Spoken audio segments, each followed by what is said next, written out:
Lord मेरे मसीह बहन भाई सबको जय मसीह की। आज मैं आपको बताना चाहती हूँ, परमेश्वर की उपस्थिति हमारे बीच में रहती है।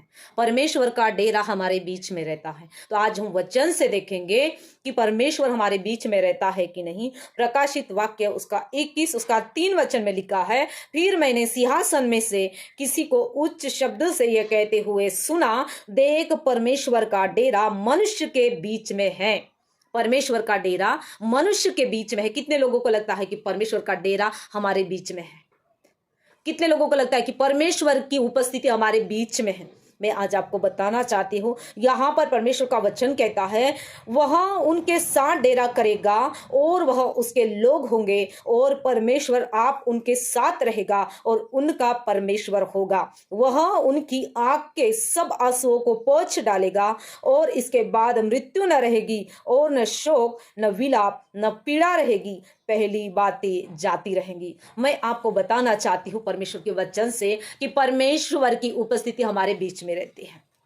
परमेश्वर का डेरा हमारे बीच में रहता है। लेकिन कब रहता है? जब हम परमेश्वर की उपस्थिति में रहते हैं, जब हम परमेश्वर की आराधना करते हैं, जब हम परमेश्वर के वचन को सुनते हैं, जब हम परमेश्वर के कलाम को पढ़ते हैं, जब हम परमेश्वर के आज्ञा का पालन करते हैं, तब परमेश्वर की उपस्थिति मतलब उसका डेरा हमारे बीच में रहता है। किन लोगों को लग रहा है कि आज परमेश्वर का डेरा मेरे भीतर है, परमेश्वर की उपस्थिति हमारे बीच में है? अगर आपको लग रहा है, मैं सच में बता रही हूं कि आपको ये चीजें करनी है। परमेश्वर के सम्मुख जाना है, आराधना करना है, प्रार्थना करना है, अपना समय परमेश्वर के बीच में आपको डालना है, ताकि आप परमेश्वर के सम्मुख रहें और परमेश्वर का डेरा आपके भीतर रहे, परमेश्वर की उपस्थिति मनुष्य के भीतर रहे।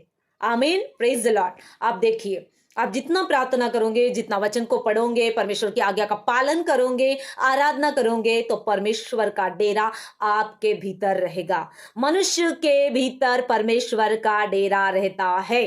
मेरा विश्वास है कि मेरे परमेश्वर की उपस्थिति मेरे बीच में रहती है, मेरे परमेश्वर का डेरा मेरे बीच में रहता है। अगर आपको भी वैसा ही लग रहा है, मैं आपको बताना चाहती हूँ, क्योंकि आप परमेश्वर की आज्ञा का पालन करने वाले लोग हो, क्योंकि आप वही लोग हो जो हमेशा प्रार्थना में अपना जीवन बिताते हो, आप वही लोग हो जो हमेशा परमेश्वर को महिमा देते हो, आराधना करते हो। इसलिए परमेश्वर का डेरा आपके बीच में है, इसलिए परमेश्वर की उपस्थिति आपके बीच में है। आमीन, प्रेज द लॉर्ड।